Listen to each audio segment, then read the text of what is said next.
Mesdames et messieurs, bonjour, Dr Cornelius, pneumologue. Aujourd'hui, je voudrais vous faire une vidéo sur le rôle de l'oxygène dans l'organisme. C'est très important. C'est quoi le manque d'oxygène et pourquoi on peut manquer d'oxygène et quelles sont les conséquences du manque d'oxygène dans l'organisme, notamment humain. L'oxygène qu'on respire est indispensable au fonctionnement cellulaire, car il permet de produire de l'énergie au cours du processus de la respiration.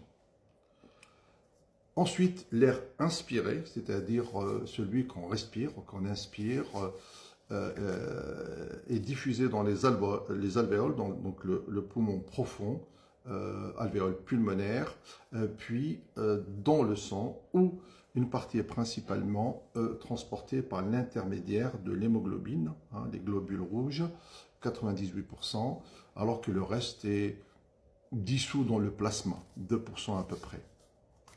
Donc, quand on respire de l'air, les poumons captent l'oxygène au niveau des alvéoles. Il y a des échanges gazeux. L'oxygène va passer dans le système artériel, il va être capté, si vous voulez, par l'hémoglobine, qui va être, si vous voulez, gorgée d'oxygène.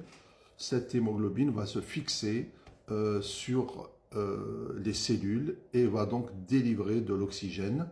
Et cet oxygène va, à travers l'hémoglobine, va pénétrer dans ces cellules et de ce fait va entraîner un fonctionnement optimisé des cellules et donc entraîner une libération d'énergie.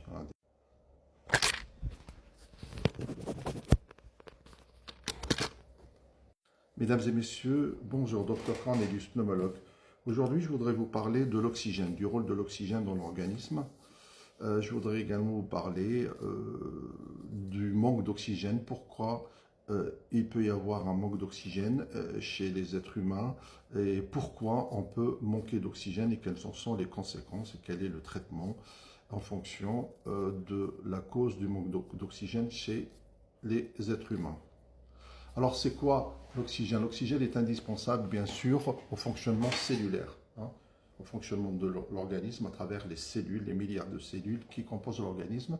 Il permet de produire de l'énergie, l'énergie vitale au cours du processus de respiration. C'est-à-dire l'air inspiré est diffusé au niveau du poumon profond, donc les alvéoles pulmonaires, puis dans le sang à travers la circulation sanguine et une partie est transportée par l'hémoglobine, les globules rouges, l'hémoglobine qui définit aussi les globules rouges, dont 98% des cas, les 2% qui restent sont dissoutes dans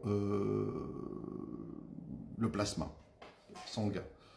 Donc, comment se passe le transport de l'oxygène? Tout simplement, il est capté, donc l'oxygène est capté, et puis il va dans les poumons, dans les alvéoles. Là, il va passer dans la circulation sanguine, il va se fixer sur les globules rouges, donc l'hémoglobine qui va transporter cet oxygène. Il va se fixer au niveau des cellules pour délivrer cet oxygène au niveau des cellules et de ce fait donc libérer cet oxygène dans les tissus cellulaires pour le bon fonctionnement de l'organisme et pour le métabolisme et l'énergie. Donc, quand on manque d'oxygène, ça s'appelle une insuffisance respiratoire. C'est quoi l'insuffisance respiratoire? Elle est définie par l'incapacité des poumons à assurer leur fonction respiratoire essentielle, c'est-à-dire apporter de l'oxygène à l'organisme de façon générale.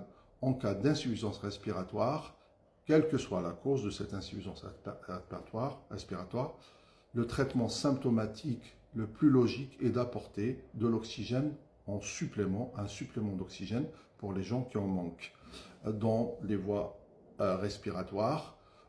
Par exemple, en France, on peut noter que la prescription d'oxygénothérapie au domicile des patients a augmenté de 88% entre 2006 et 2019, avec plus de 140 000 patients traités en 2019 par exemple, c'est-à-dire 208 patients sur 100 000 habitants.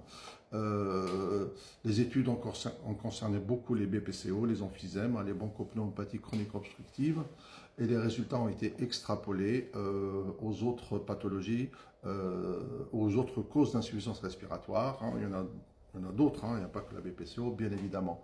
Donc tout médecin peut prescrire l'oxygénothérapie à court terme pour des soins palliatifs en cas d'insuffisance respiratoire aiguë transitoire. On parlera de l'insuffisance respiratoire chronique. Donc, on prescrit de l'oxygène quand il y a souvent ce qu'on appelle une hypoxémie, c'est-à-dire une diminution de taux d'oxygène dans le sang, inférieure par exemple à une certaine valeur. Et puis cette hypoxémie peut entraîner ce qu'on appelle une hypoxie, c'est-à-dire un défaut d'oxygénation des tissus, et donc il peut y avoir une défaillance de l'organisme et une souffrance cellulaire qui va entraîner des conséquences sur le fonctionnement des organes vitaux. Et après, les patients qui ont cette hypoxémie importante et cette hypoxie, ils vont avoir des difficultés respiratoires, la respiration devient de plus en plus rapide, ils peuvent être pâles, ils peuvent avoir des marbrures, des membres, une agitation, une anxiété, une cyanose, donc une couleur violacée des lèvres, des troubles de la conscience, etc. en fonction du déficit en oxygène et de la gravité de celui-ci. Alors, on donne de l'oxygène dans des situations aiguës, par exemple, quand le taux d'oxygène diminue dans le sang et dans les tissus, en cas de pneumonie aiguë, sévère ou grave, en cas d'infection respiratoire, comme une grippe sévère, une infection à Covid-19 sévère, une exacerbation de BPCO, une aggravation, un œdème du poumon d'origine cardiaque, une insuffisance cardiaque qui est retentée sur le poumon, une embolie pulmonaire sévère, un choc septique, quand il y a une infection qui entraîne un choc septique, des crises d'asthme très importantes, etc. On peut en donner en cas d'anémie aiguë, hémorragie massive, intoxication au monoxyde de carbone. On peut en donner avant d'intuber les gens pour une intervention chirurgicale. On peut donner après une intervention chirurgicale. On peut donner parfois même dans des problèmes de migraine très importantes suraiguës, comme l'algie vasculaire de la face, ainsi de suite. L'objectif étant de restaurer une oxygénation normale et prévenir l'hypoxie, donc l'hypoxie tissulaire, en essayant d'améliorer les valeurs d'oxygène, etc. et de saturation d'oxygène. Alors, on donne de l'oxygénothérapie au long cours chez les insuffisants respiratoires.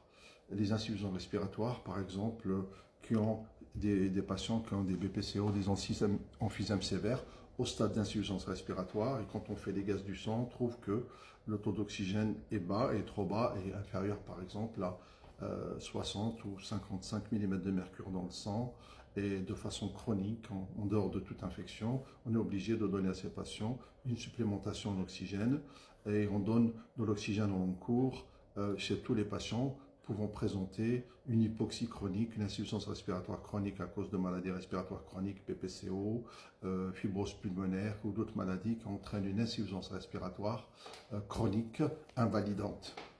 On le donne sous forme de lunettes à oxygène, avec un débit bien particulier, par exemple entre 1 et 6 litres par minute. On peut le donner à travers un masque à oxygène simple, on peut le donner à travers un masque à haute concentration, ça dépend de l'état du patient ou de la gravité de la maladie, etc., ou de type de masque.